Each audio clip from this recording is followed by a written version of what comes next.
Hello, hello, hello. Today we're talking about the F4 Phantom, one of the most anticipated vehicles from this patch, if not the most anticipated vehicle. I mean, I guess it depends on what side of the world you're on, but man, the F4 Phantom definitely hits some nostalgia in my life. I love this plane. I love this plane from going to air shows when I was younger, hearing my grandfather's stories about Vietnam. Like these planes were there. This is a workhorse of the American military. And it's a beautiful plane. I think Gaijin did a great job on the models. And if you want the skin, I'll put the link in the description down below. It's a live dot skin. Fantastic Jolly Rogers right there. I'm pretty sure it's Jolly Rogers skin.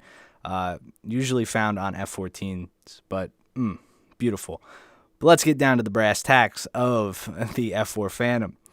Now, I'm going to try to hold you guys here for not too long and get my opinions out on this plane. I'll be doing a live commentary at some point. I kind of got the itch to play War Thunder again. You guys know, it's no secret I've been pretty bored of it. So, there's that. And I took a little bit of a hiatus. The COD Beta, Borderlands, Gears of War 5. Been playing all of those instead. But I got on today. I flew some MiG-21s and some Phantoms, and I was like, you know what? I'm kind of liking it. I played some top tier with Rotor, and I ended up doing a 5-hour stream, which is way longer than I last on War Thunder usually. And I think it was because of the new map rotation in Ground Forces. So it's good. We're going to have some content flowing of new stuff from this patch. So let me know in the comment section down below what you'd like to see. Next up is definitely going to be the MiG-21 in terms of a live commentary. You guys saw the intro clip. I've been training a little bit, and I definitely think the MiG-21 is a better jet from this patch. But the F4 Phantom does have its strengths, and it has a lot of weaknesses, and it's definitely got a high learning curve. So the first thing I want to get off my chest, Gaijin, if you're listening, anybody there, just give it AIM-9Es. It deserves them, it should have them, and the plane would not be overpowered with them. It would be way more usable, in my opinion. Now that that's out of the way, the gun.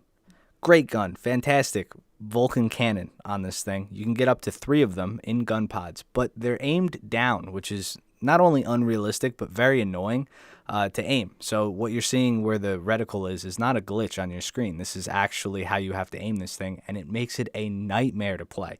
An absolute nightmare to learn how to aim these guns. On top of learning how to aim these guns, if you somehow figure it out, you're screwed for learning going back to any other plane for a while, because you're going to have to relearn those planes, because learning this out of itself will probably be a week-long process. All right, so those are the 2 complaints I really have about the Phantom.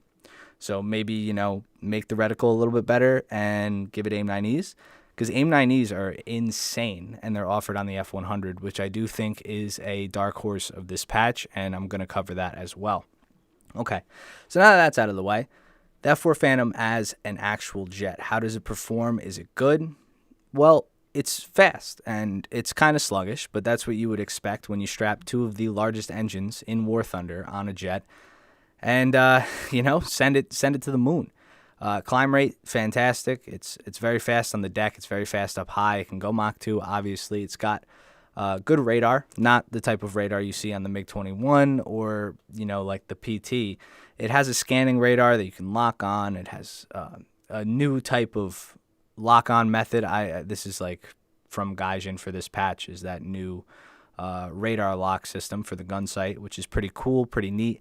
Cockpit looks amazing. Like I said, the model is amazing. But in terms of fighting for War Thunder as a War Thunder jet, right, it's not very good.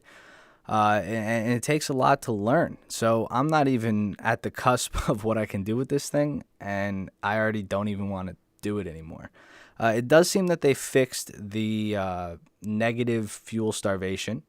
And if I had advice on how to play this plane, it's not a boom and zoomer. A lot of people talk about booming and zooming in these new jets.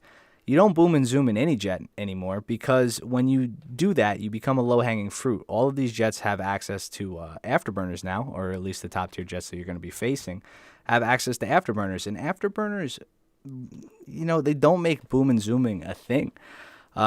Because when you become so low energy at the top of your zoom, right, any plane can just belly stab you or completely pitch up and catch you. And that makes it really, really difficult to make that work. Now, a better tactic would be, it's still kind of a boom and zoom, you know what I mean? But you're going to want to come at a higher angle approach, or from a higher altitude, attack your target that's at a lower altitude, right? And sweep him. So you sweep down. If you don't get a shot, sweep out. Gradually climb up in a nice light climb. I'm not doing that in this game, by the way. This is before I've really learned a little bit more about how to fly this thing. And then you're going to want to bank instead of turning completely over like an Immelmann. You don't want to go vertical and turn completely over. It takes too long. If you do a sweeping bank turn left or right, plot back down, it's almost like you hit a half pipe and you're gaining that energy right back and then going back at your enemy. And that is the best way, in my opinion, to make this thing work. That being said, this is something about the teams right now. The MiG-19 is really, really good with its new buff. I mean, I don't know how the MiG-19 flew in real life, but in this game right now, it will catch you faster than you think. So using these tactics, you'll have a better chance of fighting these guys, but if your team dies, you're still going to be outmatched at the end of the game and have a very, very difficult time winning anything, winning any matches. So if everybody in Phantoms flies them properly, they'll fly them in packs, do sweeping passes, not get themselves into a turn fight, maintain as much energy as possible, and use each other as bait and wingmen. So, this is a very team-oriented plane. You got to have a wingman. You got to be baiting people actively, and you got to be conserving energy. Otherwise, you are going to get energy trapped, completely outturned, completely outgunned, and frankly outclassed by some of these other jets. So that's my full opinion on this plane. Now, I did say in the beginning of the video about the AIM-9Es. If you didn't know, they got a buff this patch. I believe they can pull up to 10 Gs, and I was fighting them today in the Phantom, in the MiG-21. And I actually didn't get shot down by guns today. I've only died to wing rip and other planes' missiles. And that's because these new missiles are just absolutely insane. The SRAMs on the Hunter, the AIM-9Es on the F-100, they're catching you. They will catch you. They will catch you in a turn. And they're very hard to evade, which is good in regards to the Phantom if it got them, because you wouldn't even have to worry about using your gun pod. You could have potentially 4 kills with these AAMs and not have to worry so much about aiming this horrendous gun sight. On top of that, payload for the Phantom is awesome. As a ground and pounder, in ARB matches, in ground force matches, you can make this thing work in almost any situation. You get Zuni rockets, you get Hydras, Mighty Mouses as they're called, or a absolute boatload of bombs. I think you can carry 10 500-pounders on this thing, maybe more. I could be wrong, but you could end a game with a squad of 4 of these in ARB. It's like you have a bomber in a fighter form, which is why this was such a successful jet in real life. It's an absolute workhorse of a machine, a war horse, I guess. I don't even know if that's a thing, but you could call it that.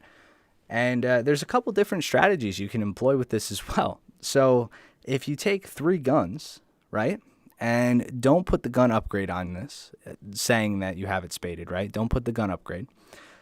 3 guns with no gun upgrade will create a wall of 20 mils. Not a stream, a wall of 20 mils. If you have the gun upgrade, it becomes a laser beam, kind of like how the M163 performs as a SPAA. So it's like a little stream of 20 mils. But when you have that wall, if you go to head on anybody, and even though the gun sight is terrible and the Mach cloud is annoying to deal with, you could catch people in insane head-ons with insane shots by just spraying and praying. And you get a lot of ammo in this thing, and it's definitely a viable tactic. So in my opinion, I like the Phantom. I think it's going to take some time to get used to, some time to learn, like anything that's new. I hope they do a little bit to the flight model, a little bit to these gun sights, and hopefully we'll have a fantastic jet in the future if these changes are implemented. What do you guys think? Let me know in the comment section down below. If you guys enjoyed this video, consider giving it a thumbs up. And as always, I'll see you guys in the next one.